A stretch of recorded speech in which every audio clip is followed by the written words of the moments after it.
ഇത് 10 മണിക്ക് കളക്ടറേറ്റിൽ കൊണ്ടുകൊടുക്കണമെന്നാ മുതലാളി പറഞ്ഞത്. താൻ എന്തെങ്കിലും താമസിച്ചത്? ബസ് കിട്ടണ്ടേ?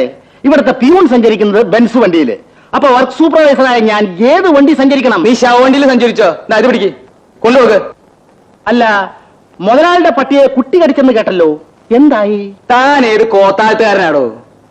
പട്ടിയെ കുട്ടിയല്ല കടിച്ചത്, കുട്ടിയെ പട്ടിയാണ് കടിച്ചത്. രണ്ടായാലും കടിച്ചല്ലോ, എന്നിട്ടെന്തായി? കർത്താവിന്റെ അനുഗ്രഹം കൊണ്ടാ ശീല കുഞ്ഞിന് വരാൻ തോന്നിയത്. അവള് വന്ന് രാവും പകലും ശുശ്രൂഷിച്ചുകൊണ്ട് ആ മോള് രക്ഷപ്പെട്ടു. സാറിന് മണിയടിക്കാൻ പറ്റിയ സമയമായിരുന്നു. പക്ഷെ എങ്ങനെയാ വിശ്വസിച്ച് നോക്കുന്നത്? അതെന്താ? കടിച്ചത് പേപ്പട്ടിയല്ലേ. അതുകൊണ്ട് കൊച്ചെന്നെ എങ്ങാൻ പിടിച്ച് കടിച്ചാലോ? ഞാൻ ഒറ്റ പീക്കും.